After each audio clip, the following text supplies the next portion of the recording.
back down here to Bobby Blaze, Bobby I have Ford down here in South Louisiana.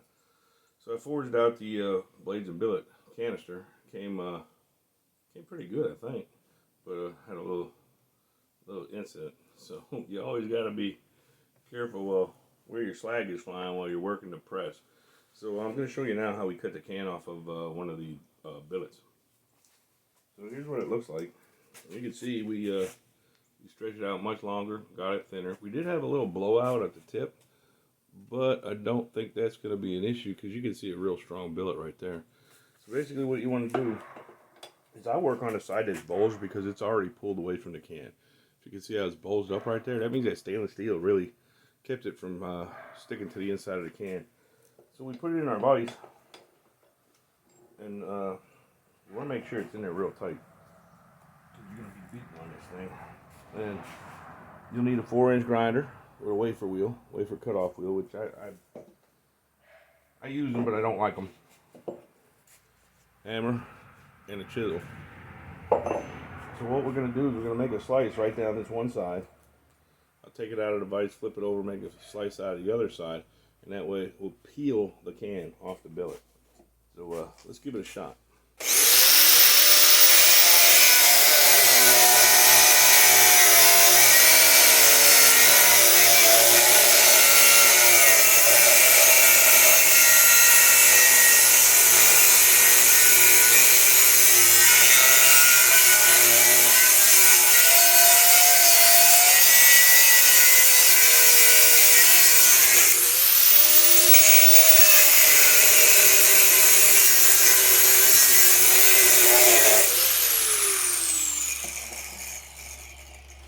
Alright, so that's one slice. You can see you don't have to go very deep.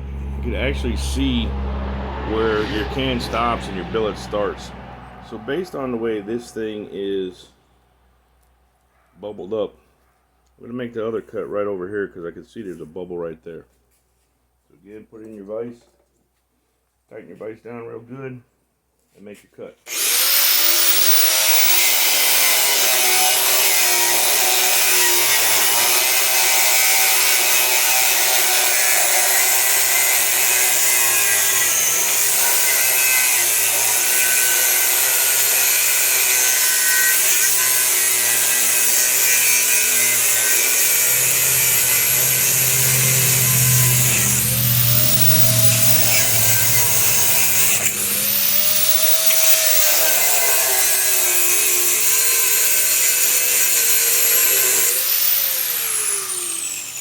Alright, I'm going to move the grinder over here because I'm going to be banging on that vise.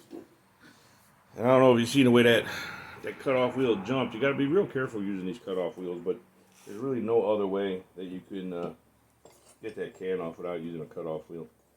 Like I said, I don't like them. They actually scare me. So I raise the can up in the vise a little bit. Tighten it up. Use your chisel. Get your hammer. And right where you sliced, just beat it. If everything went all right, it should peel right off.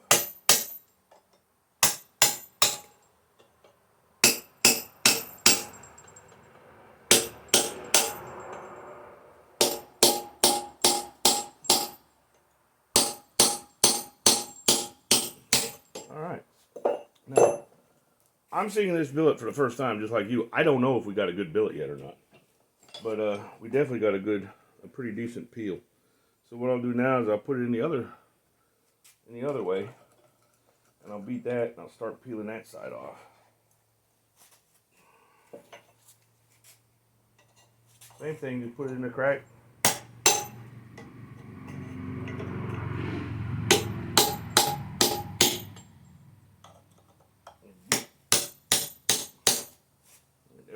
Split a little bit. I'm going to move it out a little bit further in the vise so I get a better smack on its metal. Sometimes the vise will hold the can on.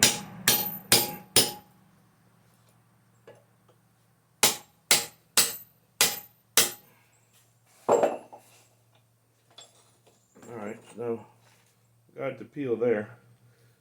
So I'm going to start actually peeling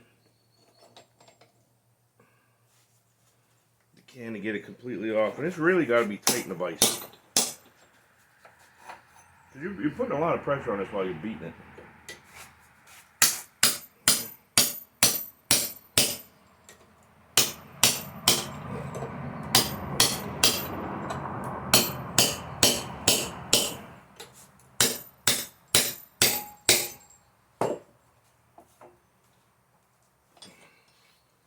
So there you can see we're getting a pretty good peel.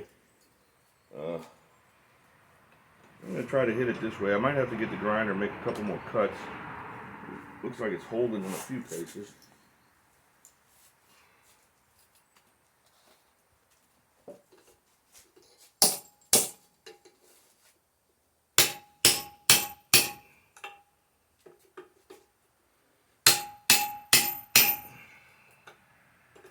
And I'll be honest with you, I'm not liking what I'm seeing.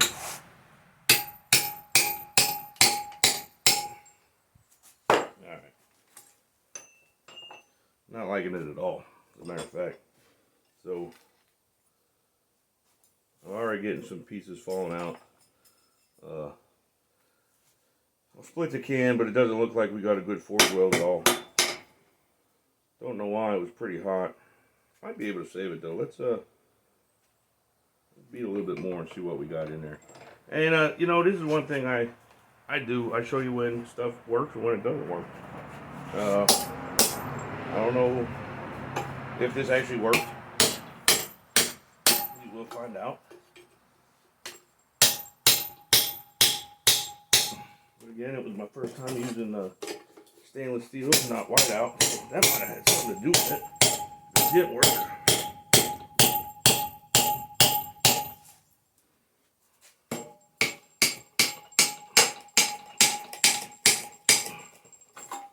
Cans are really, they're not easy to get off, regardless of what you're reading on the book. So what I'm going to do now, I'm going to take the grinder.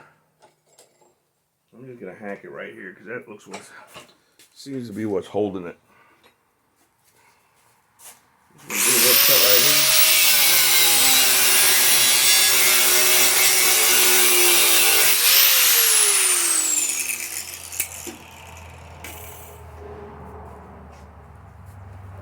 Make sure my vise is nice and tight.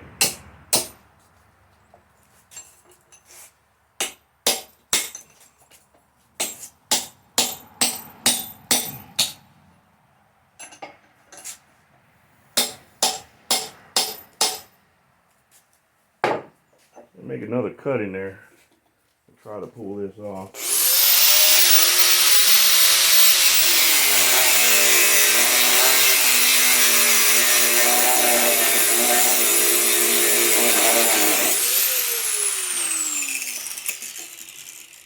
Sometimes they'll pop right off. Sometimes you really gotta put the beat on.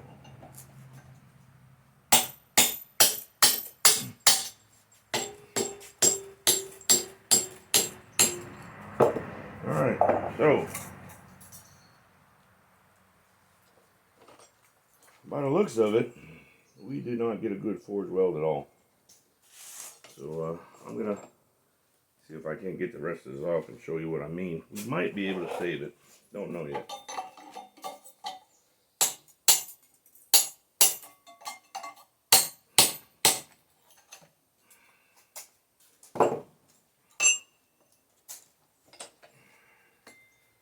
I'm going to make another cut right here.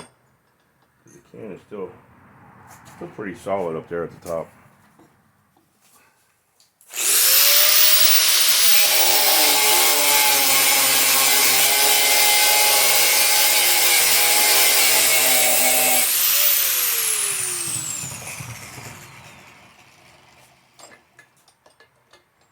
And we'll do one more. I don't think we're going to have a good billet. It doesn't look like we got a good forge weld.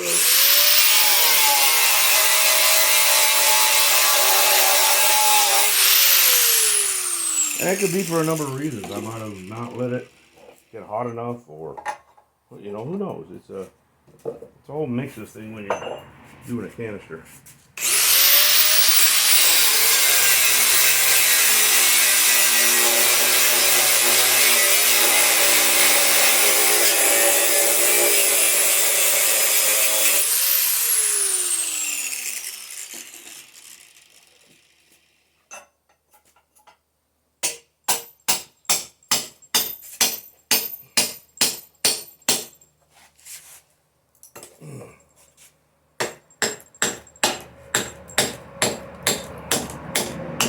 Alright.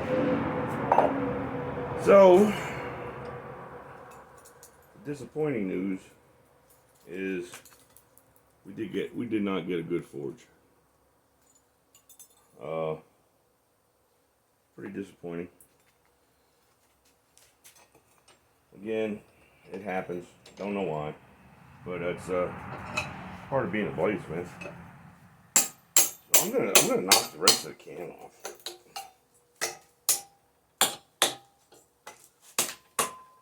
Knock the billet out. All right, so we got the can off. That's a plus. But as you can see, the powder melted, but the base metals didn't. Don't know why. There might have been something on that stainless steel sheet that I used. Here's the other piece. You can see the stainless steel is right there and it's green. I gotta look into that. But I think what I'm gonna do is I'm gonna clean this up on the grinder, and then I'm gonna make another small can and use whiteout and powder and put it in and see if we can save that, because that's a lot of good material in there. So a little disappointing. But like I said, when I first started, I'll show you when I do good and I'll show you when I do bad, and this was bad. So it's a learning for me. I'll try to figure out what went south on it, see if I could save it. But you can see the chunks really didn't even forge at all. Seemed like it was enough to melt the powder. Maybe I just didn't leave it in there long enough or something. But anyway, we'll start over. You know, this is a part of what we do. 9 out of 10 go good, and sometimes the 10th one goes south. So look, y'all keep watching my videos. I hope you learned something from this. I certainly did. I'm going to do some research and see what possibly could have went wrong, and I'll post that video later. I'll also post another video after I recan this one up and forge it back out. But like I said, I show you the good, the bad, and the ugly, and this is pretty ugly. So look, y'all keep watching my videos. Go to my YouTube page, Bobby Bayou. Go to my website if you get a chance, BobbyBayouBlades.com, and keep watching. Make me famous for 2023. All right, all right, all right.